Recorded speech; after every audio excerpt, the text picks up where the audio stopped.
Howdy folks, Hellcrex here, and what we have is the unboxing of the Plastic Soldier Company's Allied Stuart M5A1 tank.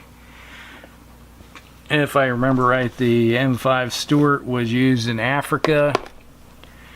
It was used by the British and the Americans in Tunisia. I think, as I remember right, the M5 wasn't started production until maybe early 42, and then obviously in November the Americans had Operation Torch and invaded North Africa and opened up the second front against the Germans. Alright, this package contains 5 M5A1 Stuarts. Each sprue contains options to build either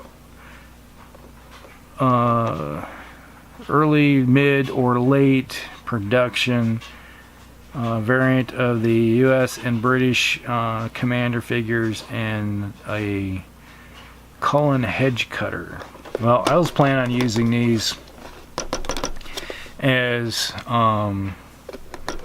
probably part, since they were allied, can be used as part of my British force. I have so many Shermans.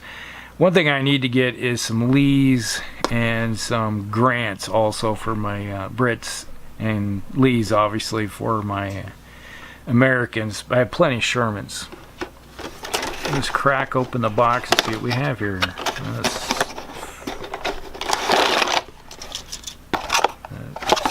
There it is.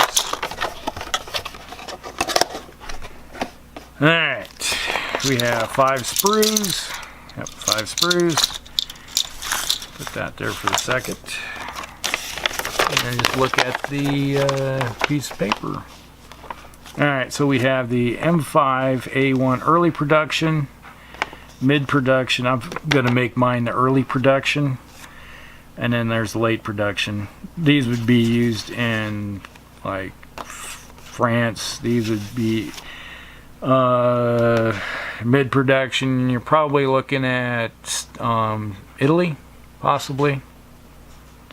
And then early production, they were used in Africa, and that's what I'm going to build mine for, is probably the Brits.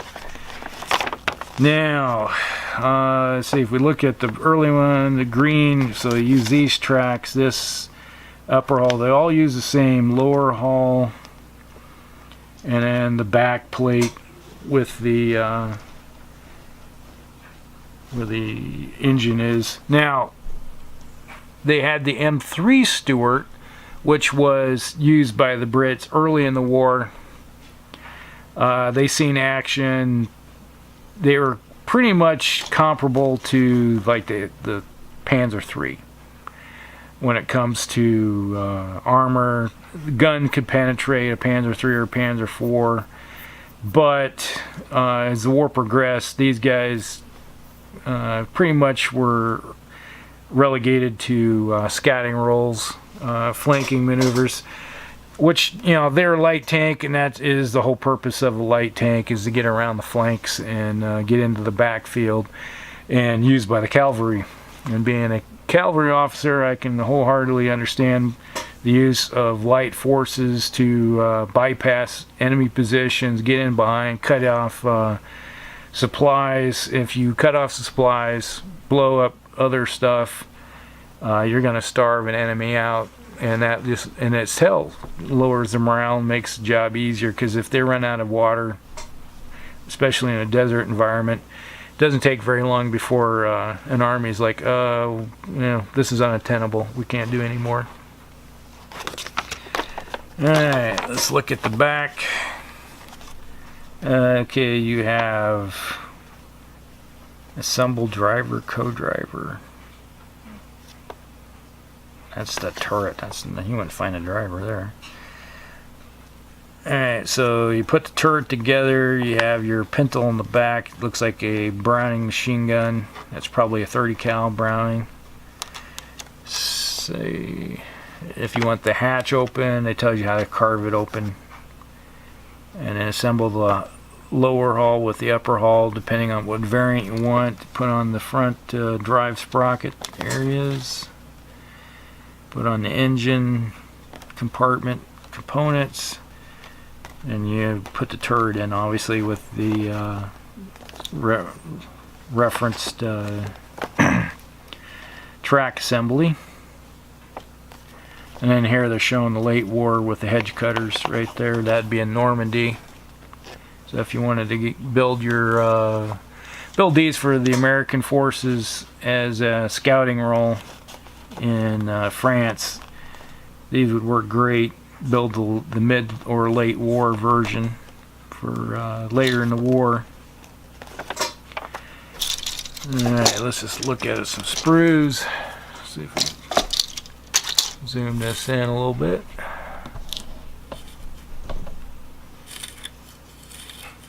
There we go.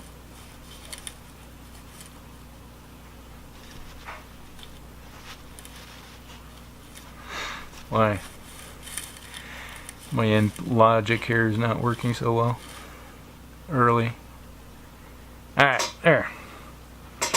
What we have is the different components. Obviously, if we look at the get this right here. Here we have the early version of the tracks. We got the late version tracks. Early upper hull, lower hull's all the same. We have that. Then we get the hedge cutters. We have part of the, looks like the engine rear. That's part of the rear. Yeah, that's the lower assembly of the rear engine compartment. Turret components. Put that together. Let's see. We have a slight difference in which one. Okay, late production uses that piece and that piece. Alright, so this is late production, mid production, and then you have your upper engine compartment, looks like.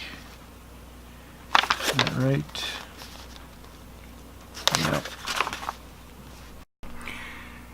So you have the rear engine compartment. So I pretty much got all the different components of the vehicle. So if you look at it, the details are really good. I like that. As you can see, they have the hatches and everything.